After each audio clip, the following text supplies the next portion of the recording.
Hi കൂട്ടുകാരെ, ഞാനിന്ന് morning ഡ്യൂട്ടിയൊക്കെ കഴിഞ്ഞ് ഇറങ്ങിയപ്പോഴത്തേക്ക് എൻ്റെ റൂംമേറ്റ് ജിൻസിയേച്ചിയെ കണ്ടു കേട്ടോ. അങ്ങനെ ഞങ്ങൾ രണ്ടുപേരും കൂടെ ഒരു ഷോപ്പിങ്ങിന് ഇറങ്ങാമെന്ന് കരുതി നീലാന്ന് പറയുന്ന കടയിലാണ് ഞങ്ങൾ കയറിയത്. ചേച്ചിക്കാണെങ്കിൽ ഫംഗ്ഷൻ ഇടാൻ വേണ്ടി ഒരു ഡ്രസ്സ് വേണമായിരുന്നു. അങ്ങനെ ഈ ഒരു ഡ്രസ്സാണ് പുള്ളിക്കാരി മേടിച്ചത്. കൂടാതെ 2 ജോഡി മേടിച്ചു.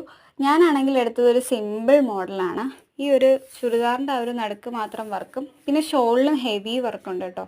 അത്യാവശ്യം നല്ല വെയിറ്റുള്ള മെറ്റീരിയലായിരുന്നു. പക്ഷേ എനിക്ക് എടുക്കാൻ കഴിഞ്ഞില്ല, കാരണം അതിൻ്റെ പ്രൈസ് അഫോർഡബിൾ അല്ലായിരുന്നു കേട്ടോ എനിക്ക്. എനിവേ ഞങ്ങൾ ഷോപ്പിങ്ങും കാര്യങ്ങളൊക്കെ കഴിഞ്ഞ് ഞങ്ങൾ ഇറങ്ങിയപ്പോഴത്തേക്ക് ഒരുപാട് ലേറ്റായി. നല്ല വിശപ്പുണ്ടായിരുന്നു 2 പേർക്കും.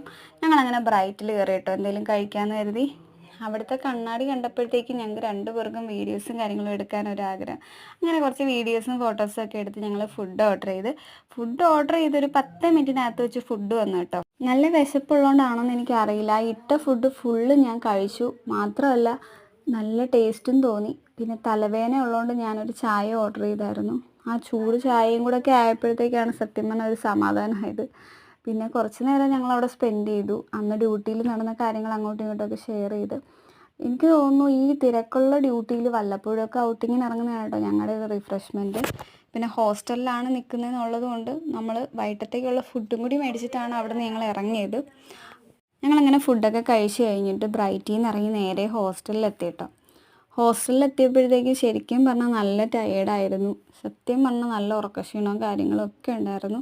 അങ്ങനെ ഞങ്ങൾ റൂമിനകത്ത് കയറി.